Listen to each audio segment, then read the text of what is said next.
You may not know, but our class lost 4 members in the Vietnam War.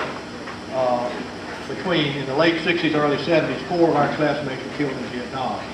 I'm going to, in chronological order, tell you a little bit about, remind you of who they are, tell you a little bit about what happened to them as best I know. First person we lost was Gerald Stanton. Gerald was killed in February of 1966. He was in the Marine Corps, enlisted man in the Marine Corps, killed in Vietnam. You'll remember Gerald.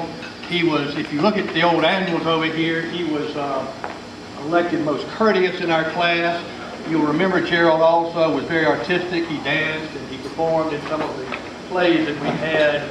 And everybody that knew Gerald always liked Gerald, as I recall. He was very popular, very friendly, and just as he was worthy of, one of the most courteous and nicest persons you've ever known.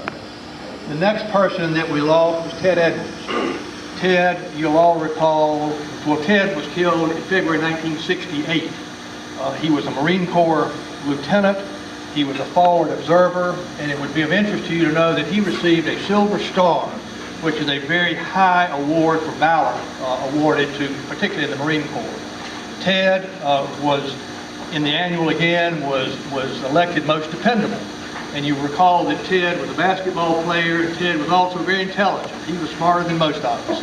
But again, one of those people that if you met Ted, you remembered him and you liked him and he was a friend, just one of the really good guys in our class. The next person to be killed was one of my best friends, Milton Hadley. Milton was killed in June of 1968. He was a helicopter pilot involved in mid-air collision. You'll recall Milton had a very wry sense of humor, and he was just a good friend to those of all those that knew him, and I miss him every day. I think about him and I miss him every day.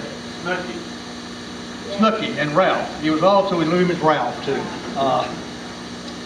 The last person to be killed was Jim Valser. Jim was killed in 1971. He was a captain in the United States Army. I was in Vietnam in 1970, and Jim and I crossed paths for about 15 or 20 minutes in a location. We reminisced a little bit about our times at East Mecklenburg and talked about what we were doing there. I came back home and a couple of years later found out he had been killed in Vietnam. Jim Valter was awarded the Distinguished Service Cross, the highest honor for valor, just below the Congressional Medal of Honor. Those are the 4 members of this class that we lost during the Vietnam War. And I think it would be very appropriate for us to take a moment of silence to remember those 4, but also to remember the other people who are no longer with us. If we could do that for just a moment, pay tribute to those people.